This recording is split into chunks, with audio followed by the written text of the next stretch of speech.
This segment is optional. You're not going to learn anything much about electronic voting or securing digital democracy.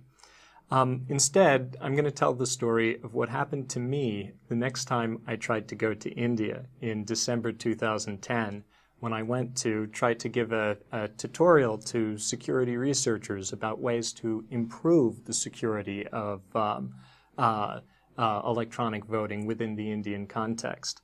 As you can tell from the title of this segment, it was a far more interesting kind of trip than I had planned. So I got on the plane in New York and made the 14-hour trip to Delhi. I arrived in the middle of the night, terribly bleary-eyed and weary. I go up to the passport control and present my passport. I had obtained a new visa to travel there only a couple of weeks before. The passport agent is very friendly. He greets me, "Hello, welcome to India. Is this your first time here?" Until he scans my passport. At that point, he turns white a little bit and sits up and says very gravely, "I'm sorry, sir, I can't let you enter the country. Can you please step over this way?"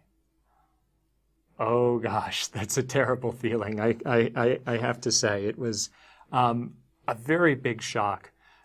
What could have gone wrong? By this point, Harry had been commended for his service to the country by a judge.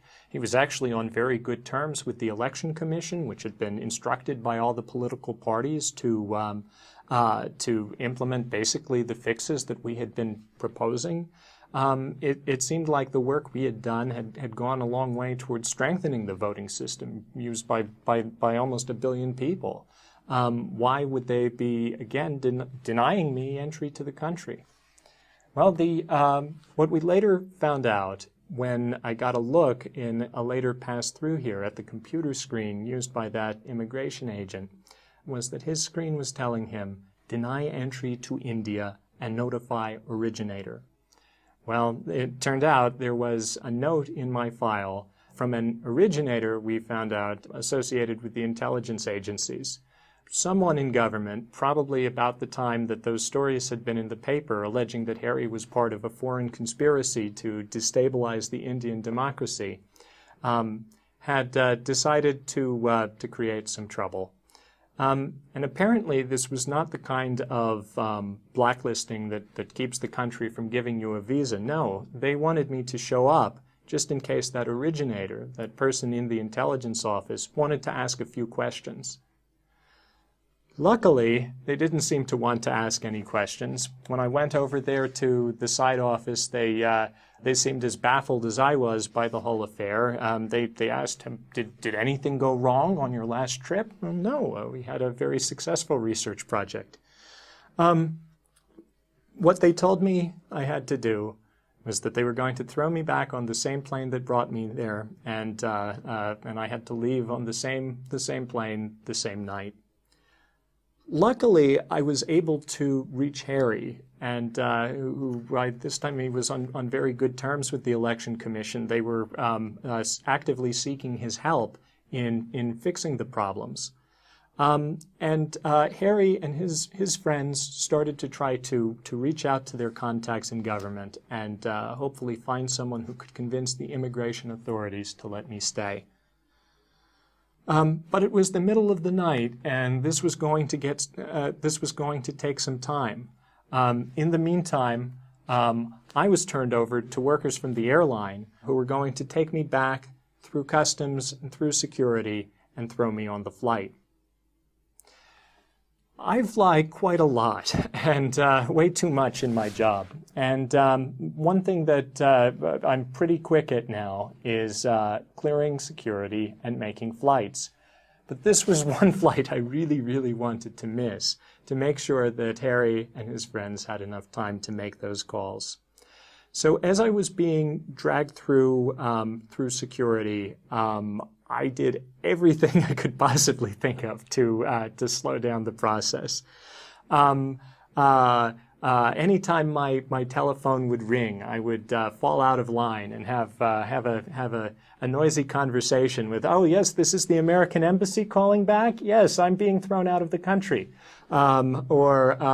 Oh yes, this is the national press. Yes, I'm being thrown out of the country. Let me step over here and have a conversation.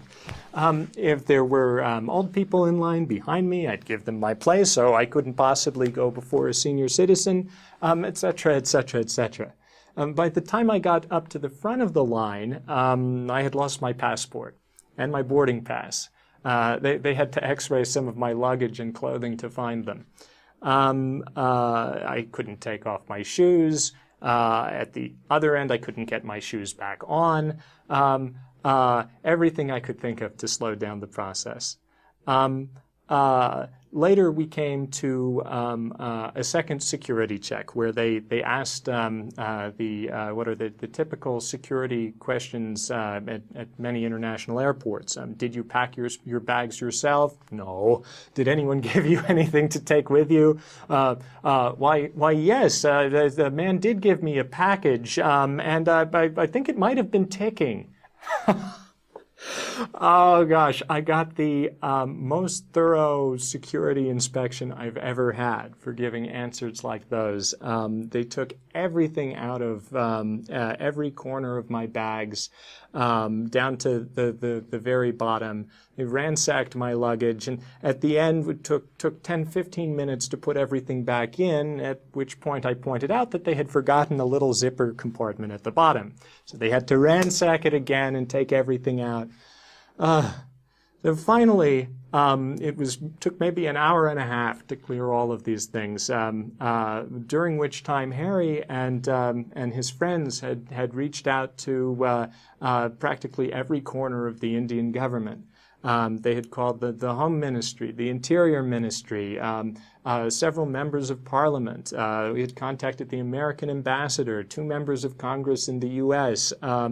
I was told that the Prime Minister of India, who was traveling in Germany, was going to be woken up in another hour if the problem was not resolved. There was even apparently a constitutional lawsuit ready to be filed in the High Court in Delhi the next morning. All of this had taken about an hour and a half, but to my horror, they had held the flight. They were delaying it just so they could throw me on it. Luckily, at the very last minute, as I was being dragged towards the plane, there was nothing else I could do. I'd just sit on the ground and be dragged towards the plane by the airline workers. But at the very last minute, out of nowhere, popped these gray-suited immigration police officers who told me they had gotten a phone call. The right person had been reached. I was welcome to stay, at least until the next day. So this was, according to the airline workers, the first time they had, in years of service, ever seen this happen, that someone was going to be deported, but the immigration authorities had changed their minds. So I got to spend the night on a couch in the chief immigration inspector's office, and they were very kind, offering tea and biscuits. But they still didn't seem to know what to do, and people in government churned back and forth until almost the next evening. It was almost 24 hours I was held in the airport. Luckily, Rob Honkrijp was also coming to speak at the same tutorial, and fell into exactly the same situation. He ended up in the office with me shortly after I had been granted the reprieve from being shipped back on the same plane, and so at least there was company. Rob and I found out the next night that a decision had finally been made. We were going to be allowed to stay, but only on the condition that we restrict our visit to purposes of tourism. So we exited the airport with these restrictions to our entry, and finally were reunited with Harry. By this time, however, The story that we were there in the airport and facing deportation had made the news across the country. And I came out the next day in front of TV cameras and newspaper headlines like this one, which prematurely announced my deportation. U.S. prof behind EVM study deported on arrival. Not true, not true. This was apparently one of the reporters I had talked to as I was being dragged through the airport screening line. So with our visit cut short, the purpose of our trip to give these research talks canceled, all we could do was tourism. But we proceeded to reunite with Harry and have just one of the most amazing visits to the country.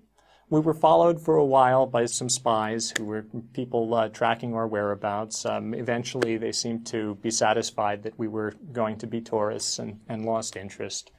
We got to visit Harry's lawyer's office. We got to be there for some of his ongoing legal business. We got to have some amazing, amazing adventures with Harry. One of them was that we got to, we were told we were going to have a meeting with a certain regional politician who had been supportive of Harry and interested in EVM security issues. This was a man who was known as India's first laptop-toting politician. Someone I would very much like to meet, so of course I said, sure, this sounds interesting. But Harry said there was one problem, which was that he was currently on a hunger strike. Now, a hunger strike, boy, to me it sounds like we're going to go meet him and he may be a little bit weak or tired or hungry. I was not prepared for what it actually turned out to be. As we got within a few blocks of where this man was on his hunger strike, we started seeing scenes like this. The street was almost entirely filled with people. We got up closer and closer, and eventually it was just a solid crowd. There were at least 100,000 people there. We were whisked to the center of the crowd, where we found the politician himself lying motionless on a bed on a podium in front of all of this incredible crowd. The only motion that I saw this man make during the entire time we saw him was when Harry took the microphone and proceeded to make a speech to the crowd. I saw the man take his fingers and push the cotton balls further into his ears. So we got to see Harry and meet his family. We had a fantastic time. We got one piece of business done at the very end. We got to meet with the Election Commission. We got to hear their side of the story on their home turf, and got to give them our message once again that the existing EVM system had the possibility for being tampered with. The best solution was to add some kind of transparency, some way for voters to see how they voted, some physical record like a paper trail. So that was the trip. Quite an adventure. I went home completely exhausted. But since then, Harry and I have been in regular touch as we continue to follow the developing situation in India and try to help the Election Commission continue on their progress to strengthening the country's EVMs.